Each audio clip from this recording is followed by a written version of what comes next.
vez estarmos juntos nessa manhã. E essa manhã, obrigada.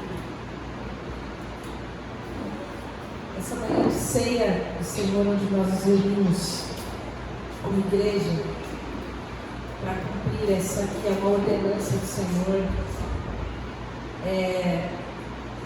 O Senhor colocou uma cena muito conhecida de todos nós, uma cena, uma imagem retratada na palavra de Deus que está em João 13, que todos nós conhecemos, mas que de alguma maneira encheu meu coração no decorrer do dia de ontem, que eu chamei de último encontro.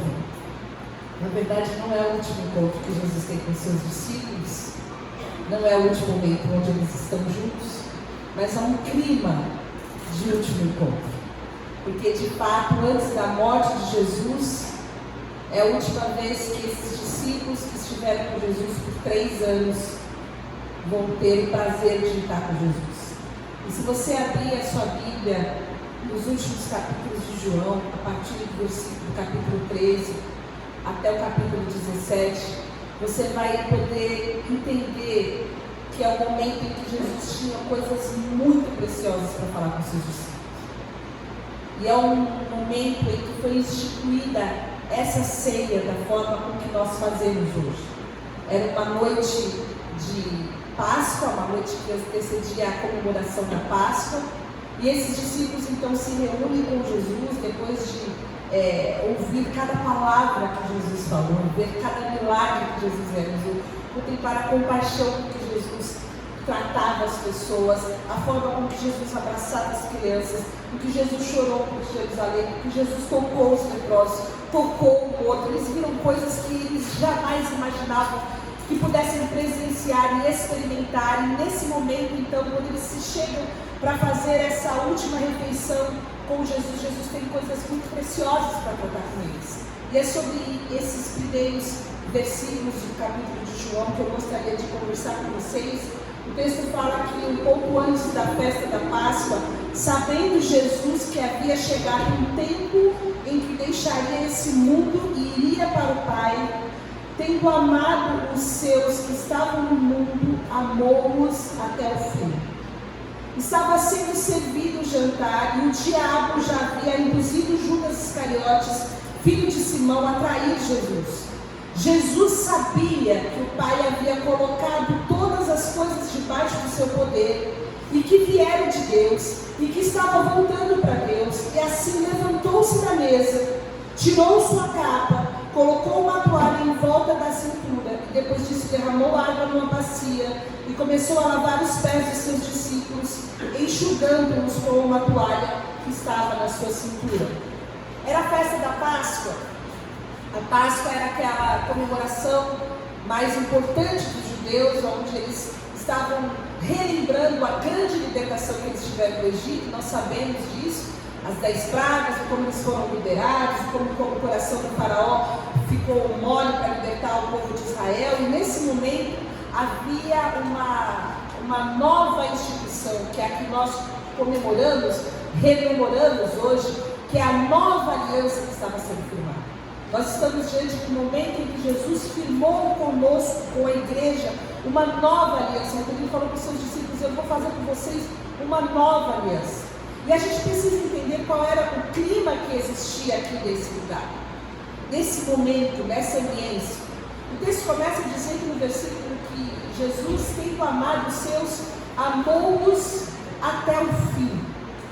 Na verdade, essa palavra, esse amor que começa nesse capítulo, é o tom de todo esse capítulo, é o amor. E quando fala que ele amou até o fim, esse fim no grego significa amou com perfeição, amou totalmente, amou de forma plena. E se você pensar nesse amor ágape, nesse amor divino, nesse amor que nos atinge sem que a gente mereça, a gente vai entender o que estava rolando naquela mesa. Porque o texto fala que naquela mesa estava sentado um traidor. Que o diabo já tinha colocado essa traição, esse desejo, esse ímpeto no coração de Judas. Naquela mesa estava sentado um sujeito que queria morrer por Jesus, mas naquela madrugada ainda ele negar Jesus 3 vezes. Naquela mesa, junto com Jesus, depois de 3 anos de convivência, estava sentado um sujeito que falou que só ia acreditar com Jesus de novo se tocasse nele. E mais do que isso, naquela mesa estavam sentados uma tropa de pessoas que foram chamadas por Jesus e que iriam fugir e se esconder para não serem pegos com Jesus. Eles iriam abortar a missão. Mas o texto diz que Jesus, diante daqueles seus discípulos, tendo-os amado, ele amava de forma plena, de forma completa. Ele amava de um amor árduo, um amor profundo, um amor total. Jesus sabia o que ia no coração daqueles discípulos. E para que a gente possa entender o que tinha no coração daqueles discípulos, eu vou pegar emprestada a fala de Lucas, que diz o seguinte: surgiu também uma discussão entre eles acerca de qual deles era considerado o maior. Eles estavam naquele clima de despedida, eles estavam sabendo que Jesus iria, mas no coração deles tinha uma preocupação: quem é o melhor? Quem é o maior? Quem é o que ora mais bonito? Quem é o que evangeliza melhor? Quem é o que alcançou mais pessoas? Quem é que serviu Jesus melhor? E quando a gente fala sobre o amor, que é esse amor que estava conduzindo Jesus, ele tinha 2 grandes imitadores sentados naquela mesa, que era o orgulho, que era a soberba e que era o egoísmo. E quando nós vemos Jesus se levantando para pegar um balde e uma toalha, na maior de todas as expressões de amor e de humildade que a gente já viu, e a gente vai chegar lá e entender o porquê, a gente entende que a forma com que Jesus tornou prático o amor foi através da humildade. Jesus, tendo amado os seus discípulos até o fim, tinha uma grande lição para dar para aqueles homens que estavam cheios de orgulho e de egoísmo. Entender que o amor não busca os seus próprios interesses. Entender que o amor não é egoísta, o amor dá, o amor não espera nada em troca, o amor é sempre humilde. E o amor de Jesus, o amor como de Jesus, o amor sublime, o amor ágape foi revelado da forma mais simples, que é através da humildade. E quando a gente entende que havia uma soberba, havia orgulho, havia egoísmo no coração desses discípulos, a gente entende que mesmo depois de 3 anos, comendo, bebendo, dormindo, vindo milagre, prodígio, maravilha, eles tinham um coração cheio de orgulho, de soberba, que era antítese do amor. Se Jesus veio trazer uma mensagem de amor, a mensagem da grande bandeira do Evangelho, que é o amor que pode revolucionar o mundo, naquele momento ainda, depois de todo o ministério de Jesus com eles estavam com o coração impregnados daquilo que nós podemos chamar que é antítese do amor. E Jesus sabia que era chegada a sua hora, Jesus sabia tudo que estava esperando. Se existia um sentimento que poderia ser de orgulho, de heróico, de egoísmo, poderia ser no coração de Jesus, porque Jesus sabia tudo daquilo que ele ia passar. E a gente que sabe que vai sofrer alguma coisa, tem alguma demanda, a gente já fica com o coração tão cheio de ansiedade, não é verdade? A gente só consegue pensar no que vai acontecer, como é que vai ser, será que vai dar certo? Será que eu vou sofrer muito? Será que eu vou conseguir? Será que eu não vou? A gente fica ensimesmado, não consegue pensar em mais nada. É natural que a gente, passando por alguma angústia, passando por algum problema, de frente a alguma situação de ansiedade, a gente não consiga pensar em mais nada, senão em nós mesmos e no nosso próprio sofrimento. Mas não foi assim com Jesus. Mesmo diante de tudo aquilo que ele iria passar, da traição, da prisão, do sofrimento do corpo, dos machucados que o corpo ia sofrer, da exposição da nudez, da separação do Pai, da expiação do pecado, da morte, da vitória sobre o diabo, de todo o reino espiritual que estaria sendo manifestado dali a poucas horas. O texto fala que nesse momento que antecedia todo esse sofrimento, Jesus amou os seus discípulos até o fim. Jesus estava preocupado preocupado com o que havia no coração dos seus discípulos, assim como está preocupado com o que está no nosso coração. A gente pode estar sentado aqui com o coração distante do Senhor, e Deus não vê como o homem vê, Deus vê o coração. Naquele momento, naquela mesa, Jesus estava vendo o coração daqueles discípulos. Existia uma competição em curso naquela mesa. O egoísmo, a soberba e a competição não podem ser um lugar onde cresce o amor. Quem era o mais importante? Quem era o maior? Quem era o mais espiritual? Quem era o mais fiel? Quem será que ia sentar à direita de Jesus? Quem ia ter o nome mais importante? Quem ia levar o ministério de Jesus? E nesse sentimento, no meio de todas essas angústias, no meio de todo esse sofrimento que Jesus passava, ele deixa de lado e ele começa a pensar no coração daqueles discípulos. E por que eu falo que eles eram orgulhosos? Porque eles estavam sentados naquela mesa, todos eles, com os pés sujos. E por que eles estavam com os pés sujos? Porque naquela época, quando a gente não tinha asfalto, não tinha sapato fechadinho, a gente andava, sujava o pé, naturalmente, nas ruas de terra. E existiam nas portas das casas grandes talhas, grandes potes de água e um servo, que era o mais humilde de todos. Eu brinco que era um estagiário de escravo, que ficava na porta para fazer o quê? Lavar o pé das pessoas. Porque era a atitude mais humilhante, mais simples que uma pessoa podia fazer. Se abaixar para esfregar o pé sujo de alguém, para que aquela pessoa pudesse entrar na casa. Isso era um ritual que acontecia em todas as casas. Se vocês se lembrarem, ali naquele lugar que foi escolhido por Jesus, era um lugar específico para que tivesse essa reunião, não tinha servos. O natural seria que todos os discípulos falassem: vem cá, eu lavo o teu pé, depois tu lava o meu. Eu jogo a água aqui enquanto eu esfrego. Mas ninguém queria lavar o pé de ninguém. Ninguém queria se humilhar. Afinal de contas, havia no coração deles, como nós lemos no versículo 22, um sentimento de quem era maior.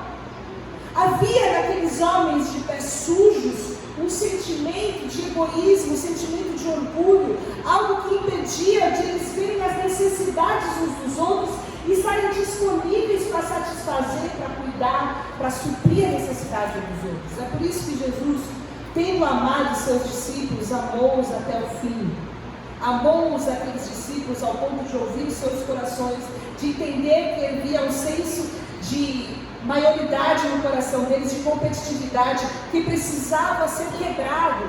E o texto então que nós lemos diz que Jesus levantou-se da mesa, tirou a sua capa.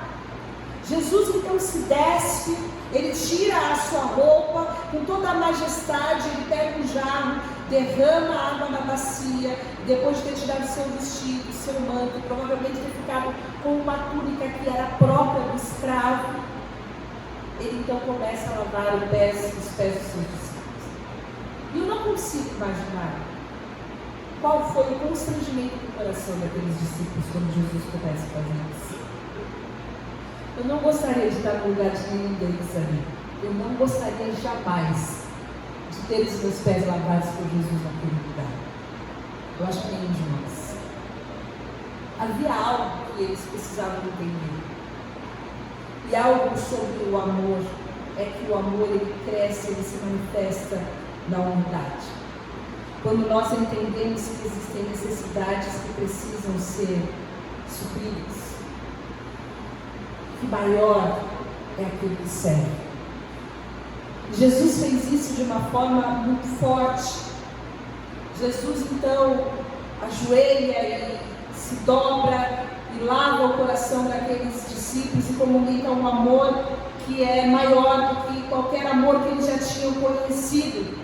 E essa lição dolorosa e profunda nos chama hoje para a mesa para que nós possamos analisar o nosso coração. Porque assim como os discípulos, nós também temos necessidades. Assim como os discípulos, nós também convivemos com pessoas que têm necessidades. E muitas vezes nós temos o nosso coração orgulhoso quando nós não verbalizamos as nossas necessidades. e temos o nosso coração egoísta quando nós não percebemos as necessidades das pessoas que estão conosco à mesa. Jesus ensina o amor que não é um amor verbal, não é um amor de falácia, é um amor prático, é um amor que vai de encontro com a necessidade de quem está muito próximo de mim. É um amor que se incomoda com os pés sujos de quem está sentado do meu lado. É um amor que não se importa de se dobrar quantas vezes forem necessárias para servir, para que todos juntos à mesa possam ter os pés limpos e os corações endurecidos. É esse o momento em que o texto fala que Jesus amou-os e amou-os até o fim. Isso me questiona qual é o nível de relacionamento que nós temos com as pessoas. Porque é muito mais confortável a gente esconder o pé e dizer que está tudo bem do que a gente comunicar que o nosso pé está sujo e que a gente precisa de ajuda. É muito mais fácil a gente se ausentar da mesa do que se apresentar junto com as nossas necessidades. Mas Jesus escolheu um momento decisivo como esse para ensinar para nós, a sua igreja, o que é o amor. Como é a forma que ele determinou que a sua igreja, que o seu povo se relacionasse. Existe algo que deve existir em nós que não tem no mundo, irmãos. Nós temos muitos amigos no mundo. E às vezes a gente tem mais facilidade até de falar com esses nossos amigos queridos das realidades do que nós estamos passando do que com o irmão da igreja. Porque não há verdade. Porque não há uma morada. Porque não há unidade. Porque muitas vezes nós estamos nem sentando na mesa mais. Porque nós não temos a mínima proximidade para entender o que está passando com aquele que está próximo de mim. E o texto fala que Jesus ficou amado. Jesus, olhando o coração daquelas pessoas, ele entendeu que há algo mais importante que precisa ser feito, que é revelar o amor. E quando a gente fala de amor, a gente precisa entender que o amor é o amor de Jesus. Jesus, lá em Lucas, então, vai falar para eles que os reis gostam de mostrar o seu poder e os líderes gostam de dar títulos pomposos. Com vocês não será assim. Que o maior de vocês se torne o menor. Quem quer ser líder deve se tornar servo. Jesus então ensina para a gente que a gente precisa comunicar as nossas necessidades. Obviamente que a gente tem muito mais conforto em falar que está tudo bem, que está tudo ótimo, que está tudo maravilhoso, e que abrir a nossa vida para que a gente possa ser servido pelos nossos irmãos. Mas essa foi a forma que Deus, em seu grande amor, determinou para que nós, os seus discípulos, pudéssemos nos relacionar uns com os outros, com verdade. Porque por mais que nós escondamos os nossos pés, eles continuam sujos, precisando que um outro irmão possa lavar. Assim como existem pés sujos, precisando que nós tiremos as nossas capas, estejamos dispostos a servir.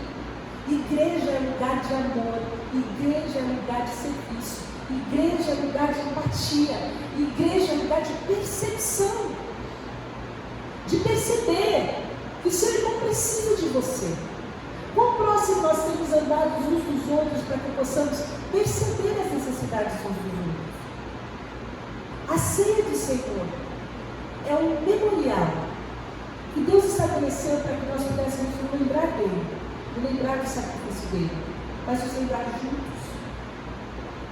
É algo que Deus estabeleceu para que pelo menos uma vez por semana, como algumas igrejas, ou uma vez por mês, a igreja se reunisse e todos estivessem juntos, porque Deus determinou que a igreja vivesse em unidade, em comunhão, em percepção de necessidades e de serviço. Por isso que quando nós nos reunimos como irmãos, nos reunimos como família, nós precisamos entender esse coração de serviço, esse coração de amor, esse coração de percepção. Amar, então, é sentir-se menor. Não é falar que é o menor porque serve muito. Porque aí o coração humano é tão orgulhoso que fez esse texto um nível servo supremo, né? Eu sirvo muito, então eu sou o menor de todos, e quanto mais eu servir, mais projeção eu vou ter. Não é sobre isso, absolutamente. É sobre sentir-se menor, é sobre priorizar o outro irmão, é sobre considerar o outro superior a mim mesmo. Amar é tirar as vestes, é se desnudar, é você tirar as suas prerrogativas, abrir mão dos seus direitos muitas vezes. Deixar de lado aquilo que você poderia imputar como algo valoroso. você se colocar junto, ao lado daquele que é o menor, é você se ajoelhar, é você mudar a sua posição para servir em detrimento do seu conforto. Porque a gente vive um evangelho de busca do conforto. E servir, estar unido com outra pessoa, vai trazer desconforto para você. Você vai ficar triste um dia que você está feliz, tudo bem, não está triste, acabou o seu dia e está triste. Você tem que sair da sua casa para ir lá ajudar, porque precisa de ajuda. É sair da nossa zona de conforto. O ajoelhar-se é posicionar, mas muito mais do que isso, é você abrir mão daquilo que você imputa como algo melhor para você, para que aquele irmão receba algo que é melhor para ele. O amor, ele se manifesta dessa maneira. Quando nós aplicamos isso nos nossos relacionamentos da igreja, a igreja cresce saudável em amor. Quando nós aplicamos isso na nossa casa, na nossa família, com os nossos amigos, no nosso ambiente de trabalho, a gente entende que o amor pode ser uma revolução de mudar todo o ambiente. Onde nós não somos aquelas pessoas que querem sempre ser servidas, mas nós estamos prontos e aptos sempre para servir. Sempre para dar o melhor pedaço para alguém da nossa família. Sempre para que ele se sinta mais confortável, para dar o melhor lugar, para que ele vá primeiro e vá na nossa frente. E esse sentimento vai criando laços de amor, de serviço, e é o que Jesus quer nos ensinar. E a gente precisa entender quem nós somos nessa mesa. Se nós temos uma similaridade com Jesus, estamos sempre dispostos, sempre prontos para tirar a nossa cara, sempre com uma bacia na mão, sempre com uma toalha na nossa cintura. Se nós somos os que estão com os pés sujos, torcendo para que ninguém veja, incomodados porque nem gostamos de ser servidos, se nós somos aqueles que não percebem as necessidades das pessoas que estão à nossa volta, porque Jesus tinha um mandamento para deixar para aqueles discípulos ainda nesse capítulo, que é que nós nos amássemos como Ele nos amou. E isso muda tudo. O amor muda tudo. Toda vez que você tiver com um problema relacional, pergunta se você está com uma falha de amor com essa pessoa. Se existe em algum momento uma quebra no amor. Quando nós amamos como Jesus ama, não há espaço para esse tipo de sentimento. E a palavra de Deus nos diz que nós precisamos nos sujeitar uns aos outros. E sujeição é isso, é você considerar outra pessoa mais importante que você. A sujeição dos filhos aos pais, quando servem, quando obedecem, quando conseguem responder com amor a uma ordem, a cumprir as suas obrigações com alegria. Das esposas aos maridos, dos maridos às esposas. A palavra de Deus fala que nós precisamos ter um amor sincero. Nós precisamos odiar o que é mal, se apegar ao que é bom, dedicar um ao outro um amor fraternal, preferindo dar honra ao outro mais do que a si próprio, compartilhar o que nós temos em nossas necessidades, praticar a hospitalidade. Sabe o que é isso? Chamar a pessoa para ir na sua casa, para tomar um cafezinho. O cafezinho não vai, fica nervoso. Chamar o irmão para ter um tempo com você, poder servir quem precisa. Irmão, isso é bíblico. Abençoar aqueles que perseguem e abençoar aqueles que te amaldiçoam. Alegrar com os que se alegram, chorar com os que choram, sem empatia. Quantas vezes a gente foge das pessoas que tem aquela nuvenzinha negra na cabeça? Poxa, que problema. Porque nós não queremos chorar com os que choram. A palavra de Deus fala que nós precisamos ter uma atitude de uns para com o outro, sem ser orgulhosos, mas dispostos a nos associar às pessoas de posição inferior, a considerar os nossos irmãos todos iguais, a ter essa conduta que é o que Jesus nos ensinou. Isso está em Romanos. Quando eu leio esses versículos, irmãos, eu consigo só imaginar que Jesus lavou os pés de Judas. Quando Jesus lava os pés de Judas, Jesus nos ensina que o amor não é para quem merece. O amor não é para quem merece. Jesus, tendo nos amado, nos amou até o fim. O amor de Jesus se revela através de humildade, e de serviço. Romanos fala que não sejam sábios aos seus próprios olhos, não retribuam ninguém mal por mal, procurem fazer o que é correto aos olhos de todos, façam todo o possível para viver em paz com todos. O mal por mal é o natural para nós, e não foi isso que Jesus fez. Quando nós chegamos diante das Escrituras, nesse momento em que Jesus lava os pés daqueles que iriam traí-lo, que iriam negá-lo, que iriam fugir, que iriam se esconder, eu consigo imaginar Jesus lavando o pé deles enquanto ele os ama, sabendo das suas necessidades, sabendo das suas limitações. Isso é prova do amor de Deus por nós também, irmãos. Porque Deus nos conhece e Deus nos ama dessa maneira. Deus sabe que o nosso amor é limitado. Deus sabe quantas atitudes que nós temos que negam Jesus. Deus sabe quantas vezes nós fugimos de cumprir os mandamentos e as demandas que Deus tem colocado no nosso coração. Nós somos traidores, nós somos os que negam, nós somos aqueles que fogem também. Mas Deus revelou na cruz do Calvário esse amor de nos amar até o fim. E quando Deus nos ensina dessa maneira, Ele nos ensina a vencer o mal e não nos deixar vencer pelo mal. A pior coisa que o mal pode fazer para a gente é nos tornar malvados. É fazer com que nós sejamos tão impregnados com aquela maldade que fizeram para a gente que nos tornemos vingativos. E nos tornemos então fruto daquela maldade que foi cometida contra nós. Jesus revela com essa atitude que nós podemos vencer, não devemos retribuir a ninguém mal por mal. Nunca procurem vingar-se, mas deixem com Deus a ira, pois está escrito: minha é a vingança, diz o Senhor. Se teu inimigo tiver fome, dê-lhe de comer. Se tiver sede, dê-lhe de beber. Fazendo isso, você vai montar brasas vivas sobre a cabeça dele. Não se deixe vencer pelo mal, mas vence o mal com o bem. O que Jesus tinha para ensinar para os seus discípulos daquele último encontro antes da cruz? O que Jesus tem para ensinar para nós hoje, quando mais uma vez nós nos sentamos à mesa, é que nós precisamos aprender a amar. Nós precisamos amar. O amor é o motivo pelo qual Jesus veio. Deus prova o seu amor. Deus amou o mundo. O amor é a motivação que trouxe-nos do inferno para a glória de Deus, tirados das trevas para a sua maravilhosa luz. Foi por causa do amor. E esse amor só pode ser revelado ao mundo através de mim e de você. É por isso que Jesus fala: eu vou dar um novo mandamento a vocês. Amem-se uns aos outros como eu os amei. Vocês devem amar-se uns aos outros.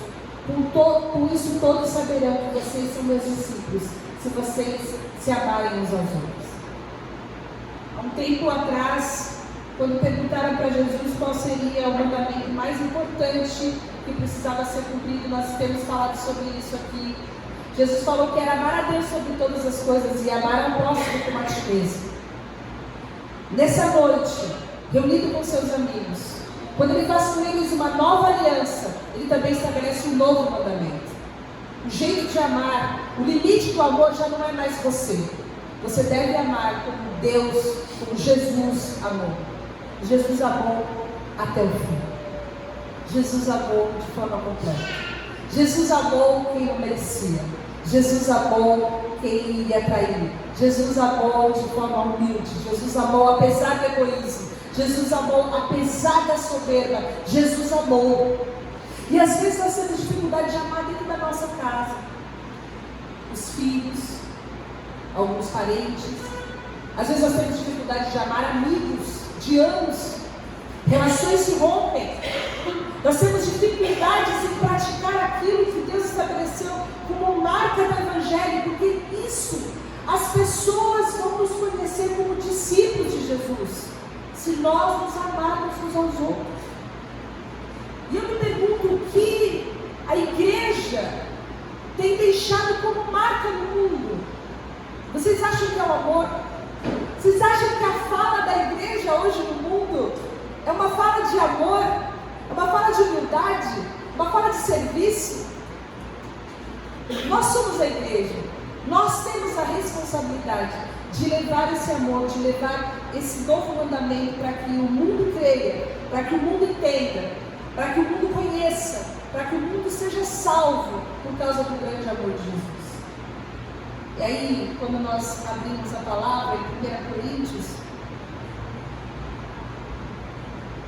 Paulo fala que nessa noite, recebi do Senhor, que também entreguei a vocês, que o Senhor Jesus, na noite que foi traído, nessa noite, nesse lugar, depois de lavar os pés dos seus discípulos, depois de confrontar o egoísmo, a soberba, a competição no coração desses discípulos, diante de todo esse cenário, ele toma o pão e ele fala, ele tem dado graças, parte disso, esse é o meu corpo, que é dado em favor de vocês. Façam isso em memória de mim. Da mesma forma, ele tomou o cálice e disse, esse cálice é a nova aliança no meu sangue. Façam isso sempre que beberem em memória de mim. Porque sempre que comerem desse pão e beberem desse cálice, vocês anunciam a morte do Senhor até que Ele venha. Portanto, todo aquele que comer o pão ou beber o cálice do Senhor indignamente, será culpado de pecar no corpo e sangue do Senhor. Examine-se cada um a si mesmo, então coma do pão e beba do cálice. Nesse momento, quando Jesus se reúne com seus discípulos, estabelece uma nova aliança, estabelece uma nova ordenança, que eles se reúnam, que eles tomem o pão e cada vez que tomarem o pão, lembrem do corpo partido. E tomem o cálice, cada vez que tomarem o cálice, lembrem-se do sangue derramado. Lembrem-se que foi por amor. Lembrem-se que foi por amor e que esse amor nos motiva a viver o amor também. Olhar para a cruz, irmãos, não acaba em nós mesmos. Não foi só para a nossa salvação, para a nossa redenção. Nós temos uma responsabilidade de propagar esse amor para que o mundo creia. Nós precisamos que o mundo creia e o mundo vai crer quando nós nos amarmos uns aos outros. Por isso eu queria que quando nós tivermos a oportunidade de participar uns com os outros e de participar através da troca do cálice, você possa declarar o seu amor para o seu irmão.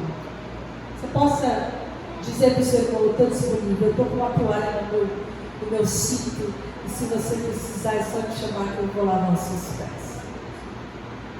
Eu quero estimular você que você comunique as suas necessidades, irmão. Nós somos uma igreja, nós nos amamos, e você sabe disso, você tem um corpo, você não precisa sofrer sozinho. Nós podemos participar dos sofrimentos uns dos outros, e chorar junto, e nos alegrar junto. A igreja é viva. A igreja não é essa reunião que eu estava falando com o Gleice essa semana. A igreja é um organismo vivo. A igreja é gente que ama, gente que se importa, gente que quer servir, gente que precisa ser servida, gente que precisa de ajuda, gente que precisa de amor, que precisa de abraço, que precisa de carinho. Isso é igreja. Longe de nós viver uma instituição onde a gente se reúne e ninguém tem nada a ver com ninguém, a gente precisa viver esse amor. E esse sentimento que Jesus colocou de uma forma bem prática, que é o amor, é a vida que pode iluminar o caminho de alguém que está se sentindo sozinho, que está se sentindo, às vezes, desamparado no meio de uma comunidade, que não tem para quem abrir o coração. Por isso eu peço que você não só comunique o seu amor, mas o que eu da semana ore, para que Deus coloque alguém da comunidade no seu coração, para que você faça uma ligação, para que você pratique hospitalidade, chame para tomar um cafezinho, para que você possa estar junto com alguém que você está sentindo falta, para que a gente possa viver o Evangelho da maneira como Jesus determinou. Sem egoísmo, sem soberba, servindo uns aos outros, com disposição no nosso coração, para que o nome do Senhor seja conhecido, porque o mundo vai conhecer, o mundo vai saber que nós somos discípulos de Jesus quando nós nos amarmos uns aos outros. Eu quero orar por isso, que eu pedir que você abaixe a sua cabeça, que você feche os seus olhos, e que você por um minuto coloque o seu coração diante de Deus. Questione quem é você nessa mesa.